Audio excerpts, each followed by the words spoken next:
Selanjutnya kita panggil peserta dengan nomor urut 20, Martinus Arifin dari STKPK Bina Insan Samarinda. Subtema akomodatif terhadap budaya lokal dengan judul karya tulis ilmiah nilai-nilai moderasi beragama dalam tradisi syukur panen masyarakat Dayak Auhe di Provinsi Kalimantan Timur.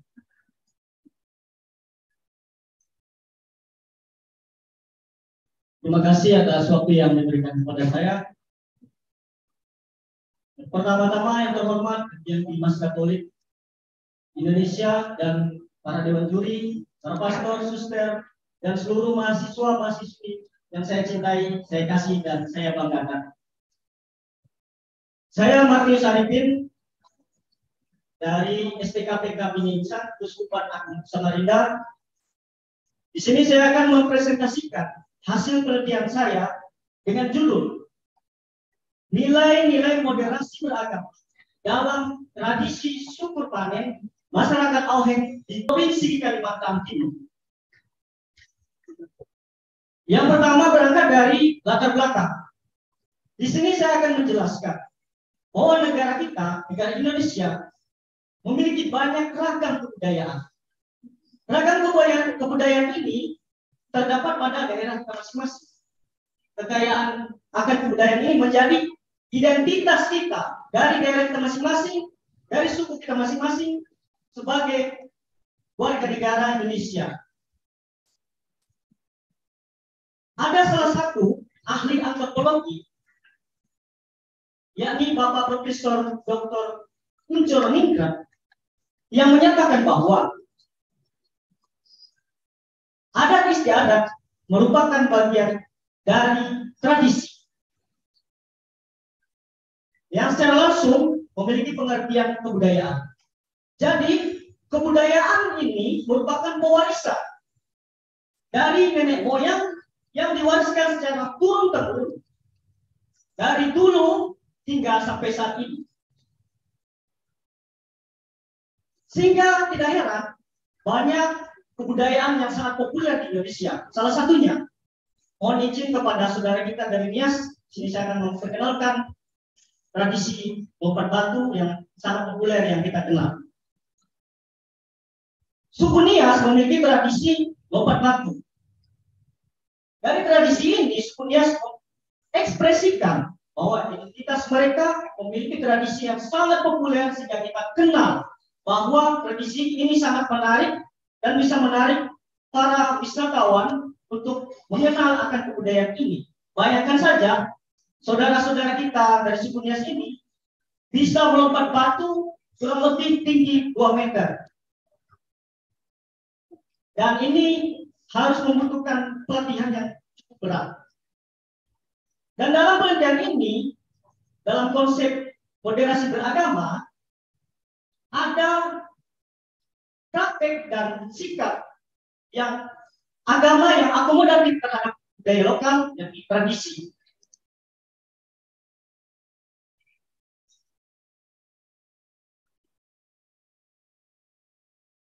Rumusan masalah dalam penelitian ini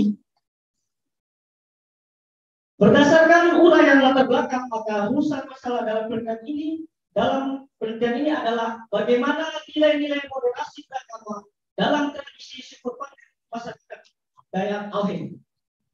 Tujuan penelitian, agama dan budaya memainkan peran dalam membangun hubungan yang harmonis antara pemeluk agama yang berbeda. Maka penelitian ini bertujuan untuk menggali nilai-nilai moderasi beragama tradisi syukur panen suku Dayak Auhe di Kampung Tiamoha, Kecamatan Lokapari, Kabupaten Mahakam Ulu. Manfaat dari penelitian ini secara teoritis, penelitian ini bermanfaat untuk membangun hubungan yang sangat empiris antara kearifan lokal dan agama. Wacana moderasi dengan bertumpu pada nilai toleransi dan akomodatif terhadap budaya lokal akan diperkuat dengan hasil penelitian ini. Secara praktis, penelitian ini diharapkan dapat menjadi model bagi daerah-daerah yang memiliki karakteristik serupa yang memanfaatkan nilai kearifan lokal dan pemahaman modern, toleransi yang kuat antar pemeluk agama.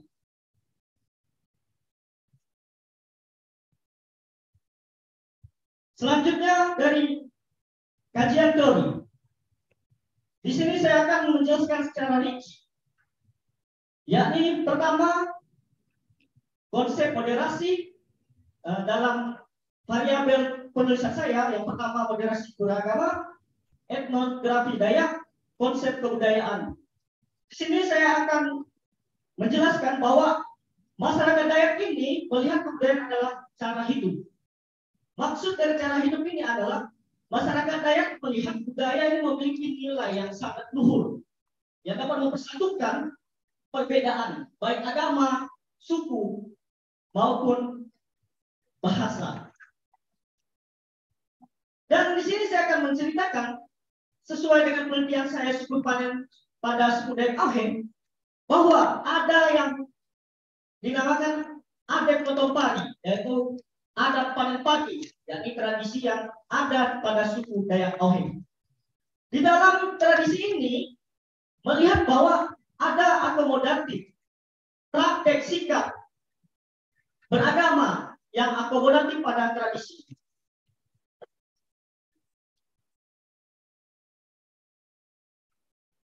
Metode penelitian. Metode penelitian yang digunakan di sini yakni pendekatan kualitatif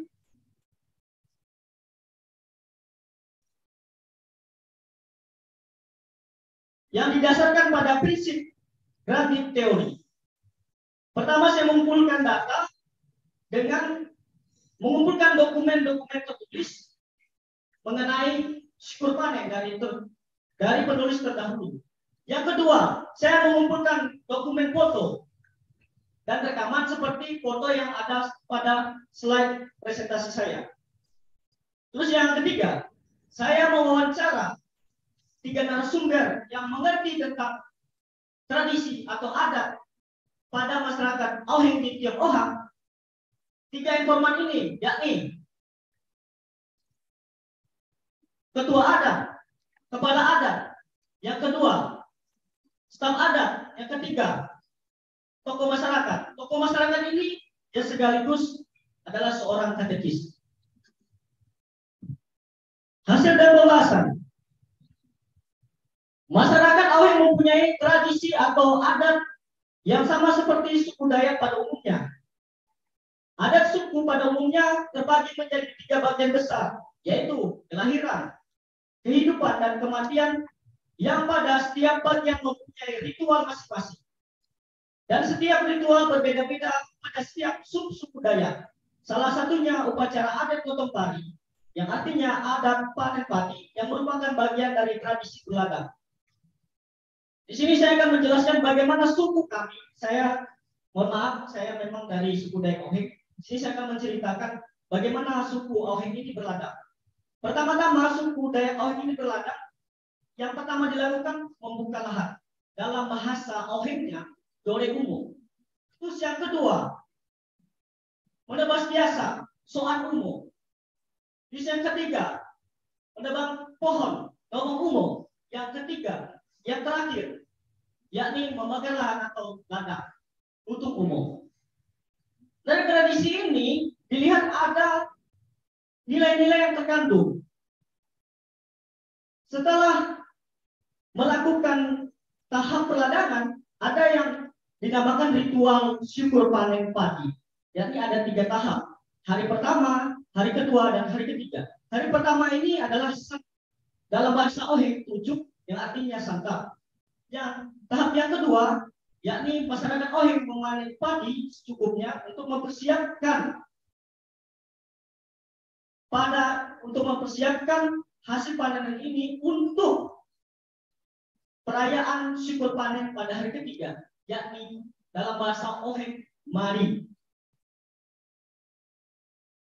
Tradisi syukur panen pada masyarakat Auheng memiliki nilai-nilai kearifan lokal yang penguatan moderasi beragama. Dalam temuan saya ada 3 nilai yang saya dapatkan. Yang pertama, kekerabatan. Indikatornya akur meskipun ada perbedaan. Yang kedua, komunal. Nilai yang kedua, kebersamaan. Indikatornya agama usaha tadi, mendukung upacara adat. Terus yang ketiga, keuletan, menjaga perdamaian, mematuhi agama dan adat. Nilai yang pertama, kekerabatan, diterapkan dengan cara berinteraksi dan bergaul dengan anggota masyarakat lain meskipun berbeda agama, dengan menekankan gaya hidup komunal dan kepentingan keluarga besar dan mengutamakan kerukunan keluarga berbeda agama. Nilai yang kedua, kebersamaan, dipraktikkan dengan partisipasi, memberikan dukungan terhadap acara keagamaan, baik moral maupun materi, dan memberikan dukungan penuh kepada keluarga besar yang mengadakan acara adat. Yang ketiga, nilai yang ketiga, keuletan, dilaksanakan dengan menjaga ketentraman dalam masyarakat, merasa malu jika melanggar adat dan agama, serta menaati aturan agama dan adat. Keuletan juga sebagai bentuk tanggung jawab beragama dalam hidup bermasyarakat bersama orang lain. Jadi dalam nilai yang ketiga ini kita lihat keuletan, kerja keras dalam yang dilakukan oleh masyarakat yang ada pada suku Aheng adalah kerjasama, saling gotong royong. Di situ letak dari keuletan itu. Kesimpulan dan saran. Perayaan Syukur Panen merupakan upacara adat yang mampu menyatukan seluruh warga. Apapun latar belakangnya, agamanya, dalam suasana mereka selalu bergembira dan dalam persaudaraan. Hal tersebut dibuktikan dari para peserta perayaan Syukur Panen tersebut yang berpartisipasi tidak hanya warga suku Aheng yang beragama Katolik, Kristen, tetapi juga warga suku yang memiliki keyakinan iman yang berbeda. Bahkan warga kampung, apapun agamanya dan sukunya, turut ambil bagian dalam perayaan Syukur tersebut. Penulis menemukan bahwa budaya dapat menjadi solusi yang ampuh untuk menangkis radikalisme agama yang bisa berujung pada kekerasan atas nama agama. Bila agama berpotensi untuk memecah belah persatuan, kebudayaan dapat menyatukan semua orang dalam kebersamaan yang bagus. Bila agama berpotensi membuat orang menutup diri, bahkan curiga terhadap sesama, kebudayaan dapat membawa orang untuk melihat sesamanya sebagai saudara-saudari yang harus saling mencintai, dihargai, dan dilindungi. Saran dari saya sebagai penulis bagi penulis yang berikutnya, bahwa banyak nilai-nilai moderasi beragama yang terdapat pada daerah kita masing-masing. Seperti saya meneliti tentang syukur panen yang khususnya pada suku Dayak Ohing. Tetapi tidak hanya pada suku Dayak Ohing saja, banyak suku-suku Dayak yang ada di Indonesia ini memiliki tradisi yang sama. Di Kabupaten Makaulu ada Dayak Kayan, ada Dayak Kenya, ada Dayak Bahau, ada Dayak Seputar, ada Dayak Bukon. Dan mereka dari suku-suku ini memiliki tradisi kurang lebih sama yang bisa diteliti dan bisa menjadi nilai yang baik bagi kehidupan dalam bermasyarakat. Jadi menurut saya kebudayaan memiliki kontribusi yang baik dalam menyatukan perbedaan. Terima kasih. Silakan untuk tim juri.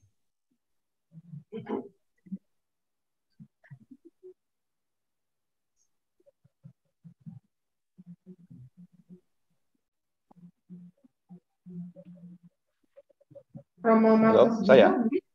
Ya, monggo, silakan. Ya, oke, makasih. Saya mohon maaf ya karena saya ada perjalanan ke Tawangmangu, mau ada acara dengan Monika Subio Pranoto.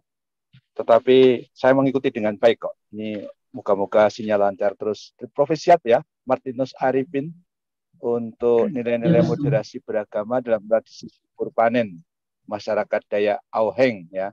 Kamu sendiri orang Auheng, jadi saya kira memang budayamu. Jadi dengan baik kamu mengenal.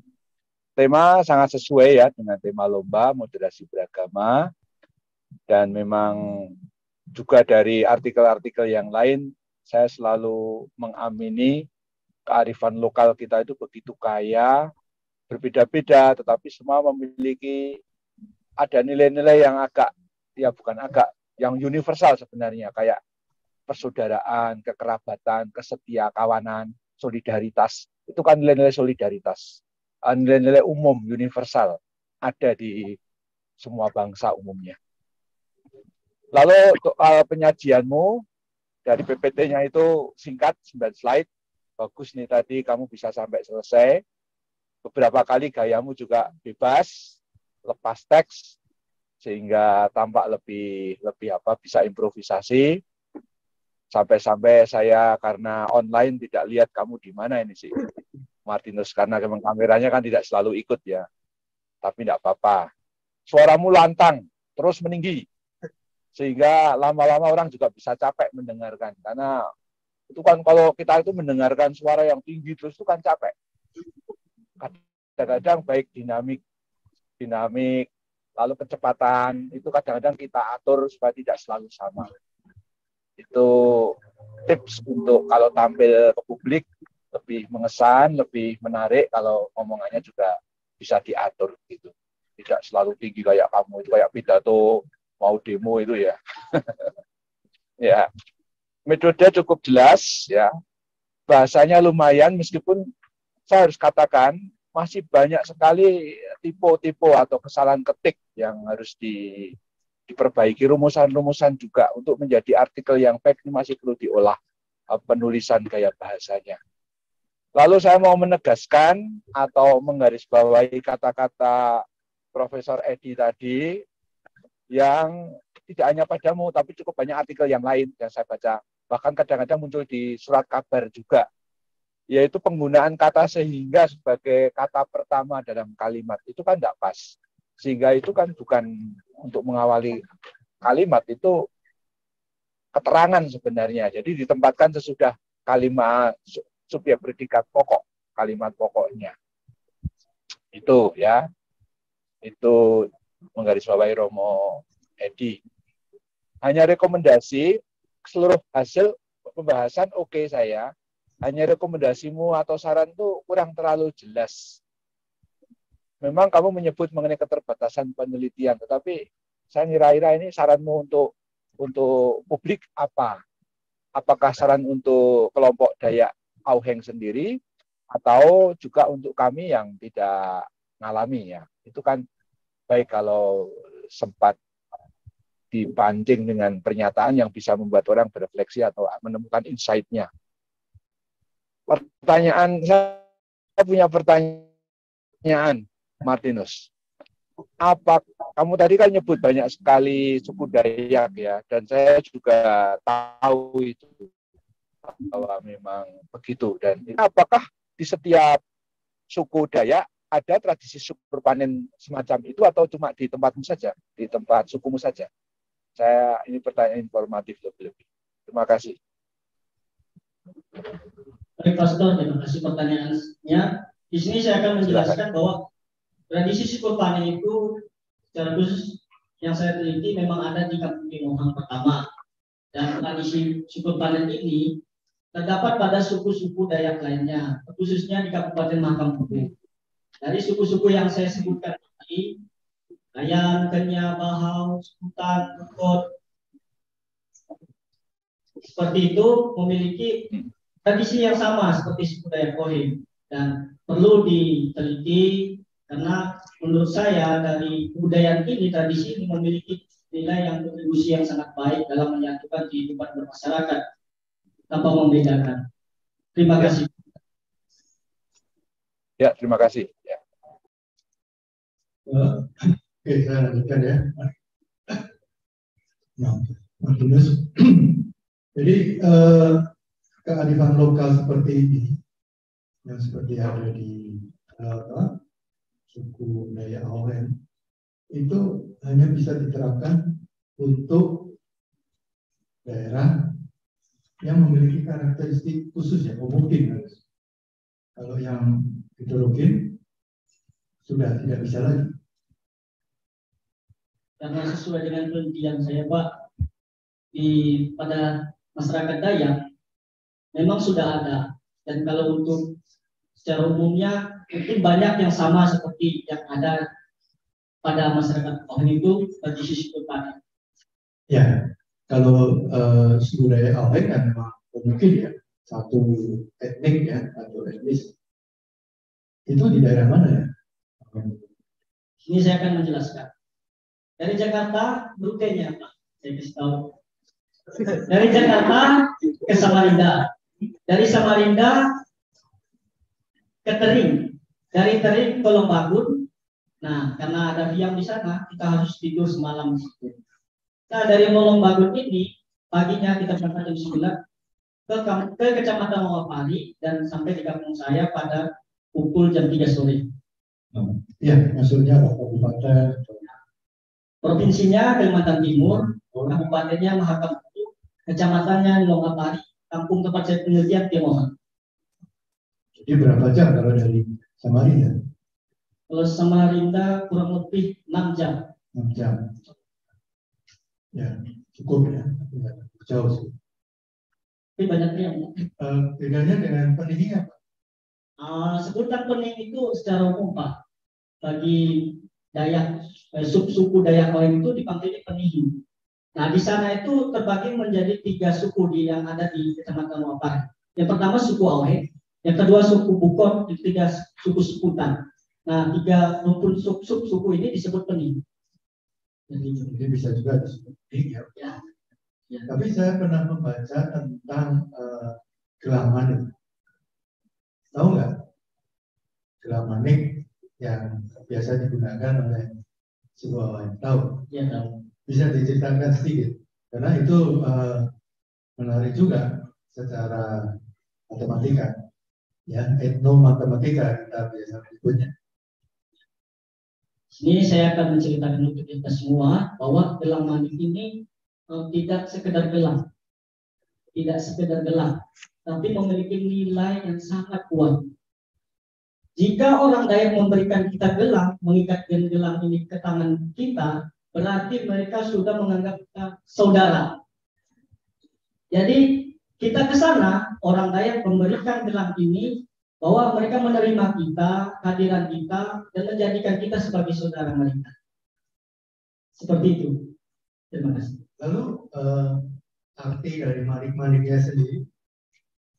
Arti dari manik-manik itu, dari yang saya tahu ya Pak, dari warna merah segala macam itu, menandakan bahwa putih itu ya, kalau menurut saya kesucian. Kalau menurut saya Pak, merah ini berani seperti itu. Dan ada arti-artinya terdalam, arti-artinya tersendiri seperti Pak.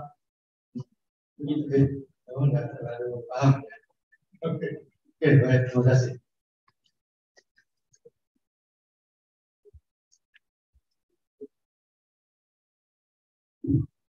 Satu hal,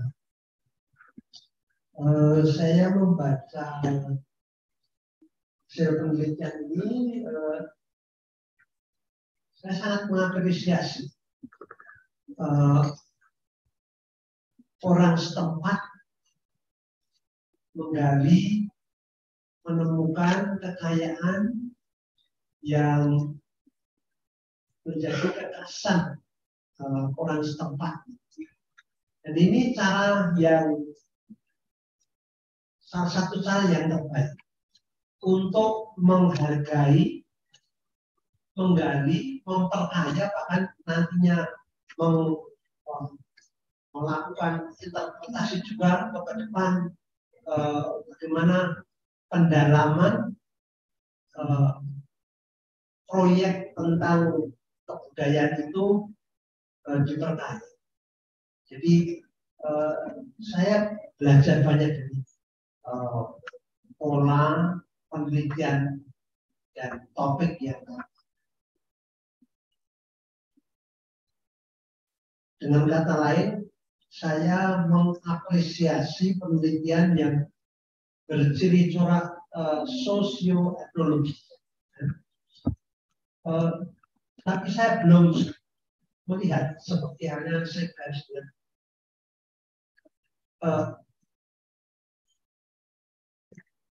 Apa kemungkinan ungkapan kebudayaan ini yang mengancam, karena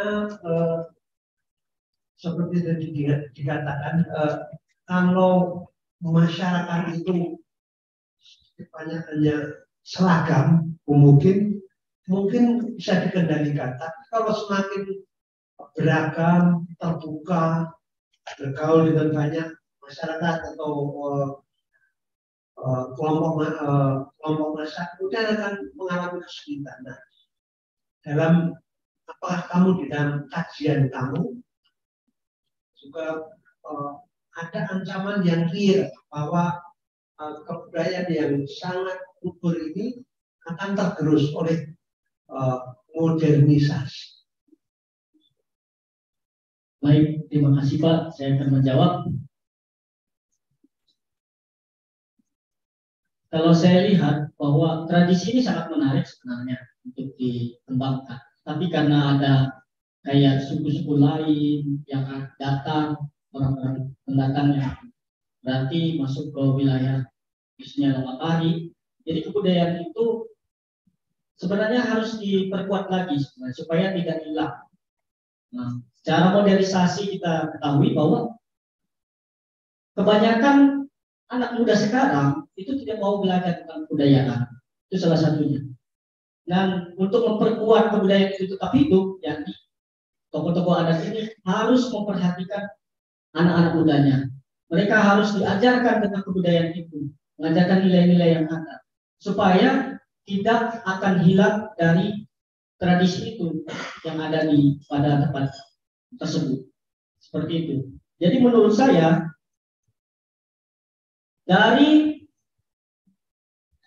khususnya dari adat harus memperkuat tradisi yang ada di setempat, membuat aturan-aturan dan memberikan keterampilan yang dimiliki dibagikan kepada kaum mudanya, sehingga mereka bisa mengerti, mereka bisa pahami, dan secara langsung tidak begitu hilang dengan sendirinya. Meskipun ada etnis lain yang masuk, tetapi mereka tidak terpengaruh. Sekian.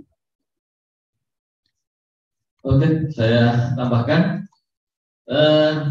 Ini disampaikan dengan sangat tegas ya, sangat menarik, bagus nyampaiannya, dan tulisan ini juga termasuk. Kalau tadi saya mengkritisi temuan teman-teman yang bagian riset dan discussion-nya itu kadang dari awal hanya ada discussion, ya. Tidak ada risetnya, tapi ada juga yang isinya riset semua. Jadi riset itu kan temuan, itu memang harus dari lapangan, wawancara atau observasi.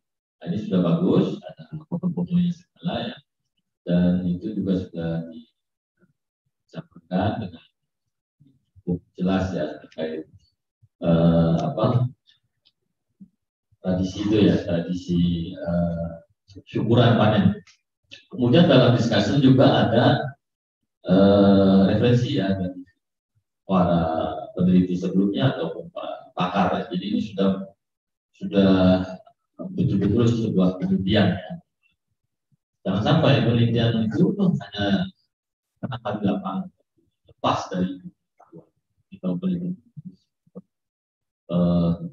di bawah apa, kalau istilah tadi itu di bawah apa itu ajaran itu di bawah terang ilmu pengetahuan. Nah, jadi ini sudah memenuhi. Namun untuk meningkatkan lagi ya, referensi terkait budaya itu sebenarnya banyak sekali. Masuk cara-cara adat yang ini mungkin nanti perlu ditambahkan ya. Misalnya bahwa budaya itu kan ada lapis luar yang sifatnya material. Nah, panen ini adalah lapis luar. Lapis tengahnya itu kan ada yang namanya norma. Nah, itu Itu kan tadi sudah bagus, itu ada tabel ya yang isinya nilai-nilai. Ya tabel 1 itu. Jadi ada berapa nilai itu adalah norma ya, ada 3 nilai. Jadi bagian dalam itu ada namanya kepercayaan. Ini kan belum ada. Pasti yang diyakini dari upacara panen itu. Kalau nggak salah dalam panen itu tidak hanya satu agama ya. Betul. Nah, betul. Karena saya pernah ke sana waktu ada penetapan desa perkebunan kawan. Salah satu yang nilai itu ketika cara panen itu memang melibatkan kelompok agama lain. Nah, apa yang menjadi kepercayaan itu penting. Saya pernah mengomentari ya dalam pengertian ketika Pak Jokowi narokan itu ya di IKN di Ibu Kota Baru itu kan ada upacara itu banyak kritikan dari media sosial yang menganggap Pak Jokowi memelihara syirik dan sebagainya ya, perbuatan-perbuatan yang dianggapnya tidak baik. Nah, ada dulu sedekah laut di Parangtritis itu yang kemudian digeruduk oleh ormas tertentu ya dengan agama warga. Jadi banyak sekali acara adat itu yang disalahpahami. Itu dianggapnya sebagai sebuah perbuatan yang menduakan Tuhan, seolah-olah menyembah laut, menyembah gunung gitu. Padahal kan tidak demikian. Jadi itu harus bisa masuk ke sana kalau bisa. Ya ini yang lain juga sama para peneliti. Karena kita dalam moderasi beragama itu kan ada penghormatan terhadap tradisi. Nah, salah satu unsur dari tradisi saya bilang tadi kan ada aspek material yang di luar, ada di tengah itu norma, di dalam itu harus bisa kita bongkar. Nah ternyata sebenarnya sedekah laut atau misalnya orang-orang adat itu mendatangi hutan ya lalu memberikan katakanlah semacam acara syukuran tertentu itu tidak dalam pengertian sedang tidak berketuhanan yang Maha Esa atau menuhankan hutan atau menuhankan laut, tapi itu adalah sebuah bentuk intersubjektif. Jadi kalau kita ini umumnya manusia kan menganggap kita itu subjek, hutan, laut itu adalah objek. Sehingga laut dikeruk hasilnya untuk kita, hutan dikeruk hasilnya untuk kita.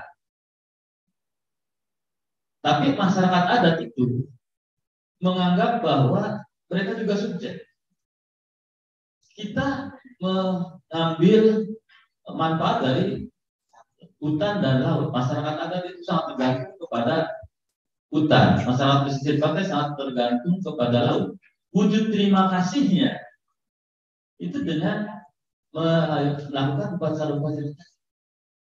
Terlepas bahwa modelnya seperti itu, memang ungkapan terima kasih itu kan berbeda-beda. Saya terima kasih kepada istri saya itu mungkin dengan memberikan kalung, memberikan cincin. Istri saya memberikan terima kasih kepada saya mungkin dengan secangkir kopi setiap pagi.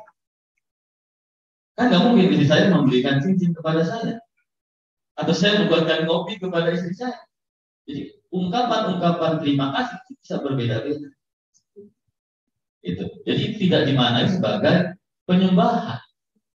Karena memang masyarakat adat kita menganggap laut itu memberikan manfaat kepada kita, kita harus berterima kasih. Jadi saya sering sekali menghadapi anggapan masyarakat yang mispersepsi terhadap budaya. Maka ini perlu para peneliti yang ada di sini, para mahasiswa mengkampanyekan karena Indonesia ini kan kaya akan budaya. Jangan sampai budaya itu dibentukkan dengan agama, sehingga seolah-olah budaya kita itu bertentangan dengan agama. Padahal tadi kalau kita lihat penelitian sebelumnya, ternyata kan pemahaman agama itu kontribusinya kan tidak 100%. Dan tadi ada riset bahwa ternyata edukasi pengenalan budaya itu berkontribusi positif, ya kan, terhadap komitmen kebangsaan, terhadap toleransi. Artinya agama dan budaya, pendidikan agama dan budaya itu harus bersama-sama, sehingga Indonesia ini bisa jadi masyarakat yang damai, masyarakat yang rukun, yang toleran, masyarakat yang sejahtera. Gitu. Jadi ini memang hambatan atau tantangan yang serius ya. Bagaimana kita meluruskan pada masyarakat yang mispersepsi terhadap budaya. Nah, ini saya terima kasih sekali ke teman-teman di sini yang banyak menulis mengkaji tentang budaya dan menyampaikannya dengan baik, bahwa ternyata memang budaya kita itu sangat mengandung nilai-nilai yang kontributif terhadap pembangunan bangsa. Itu saja, terima kasih. Terima kasih Bapak. Terima kasih. Untuk terakhir kita menutup. Martinus. Ada kata-kata terakhir. Silakan. Terima kasih atas perjumpaan dan terima kasih kepada Dewan Juri. Akar dari kehidupan adalah hati. Hati yang baik membawa sukacita dan damai sejahtera untuk kita semua. Cukup sekian dan terima kasih. Tuhan memberkati kita semua.